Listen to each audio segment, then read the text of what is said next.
Les pays de l'Europe de l'Est ont quitté le pacte de Varsovie qui les liait à l'ex-URSS et se sont ralliés à l'OTAN. Et depuis, ils accélèrent leurs dépenses militaires. Nous allons en Pologne. Les jeunes que l'armée enrôle n'ont jamais connu l'époque communiste et leurs motivations sont assez terre-à-terre.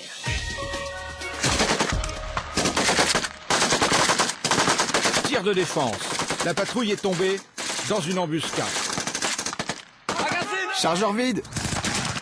Ils sont la cible d'un tireur embusqué.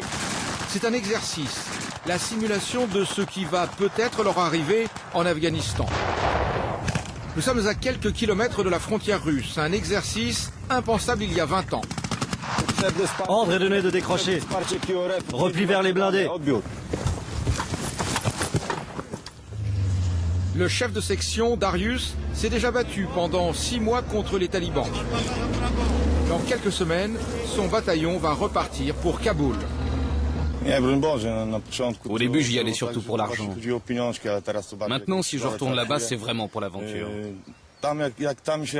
L'expérience que l'on acquiert sur le terrain, ça n'a pas de prix. Et je transmets aux nouveaux qui vont y aller tout mon savoir-faire.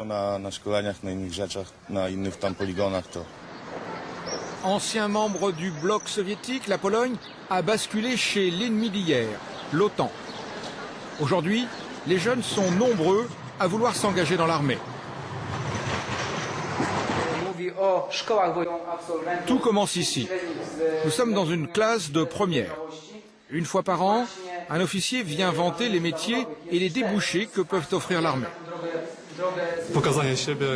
Je pense que dans l'infanterie, ça permet à des jeunes de montrer leurs possibilités sur le plan sportif et je pense aussi dans d'autres domaines. Moi, j'aimerais bien m'engager dans une unité où il y a des chevaux.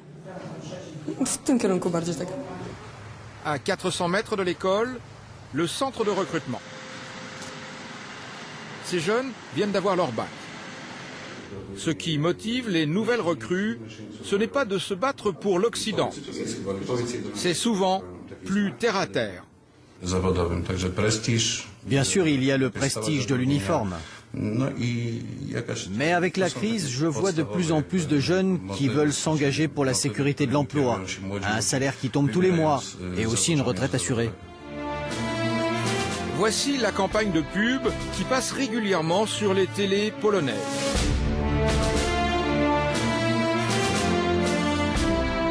Elle promet de l'action, de l'aventure, frisson garanti.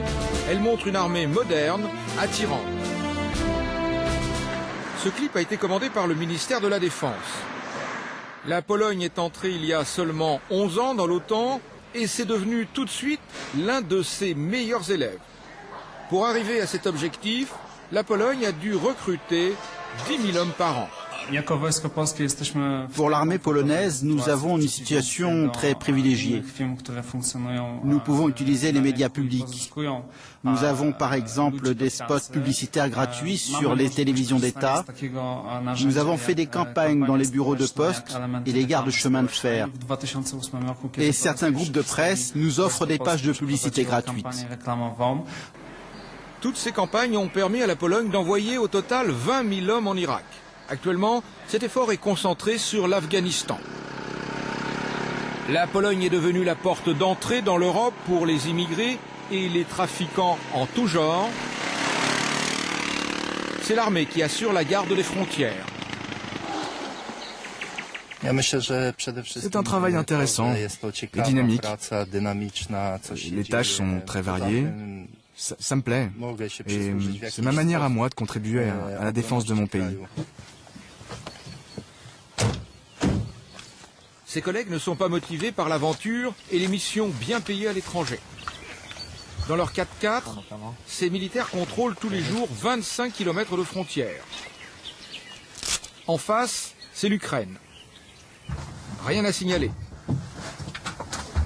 Leur paye n'est pas très lourde, mais au moins, ils ont un travail stable et rentrent tous les jours chez eux.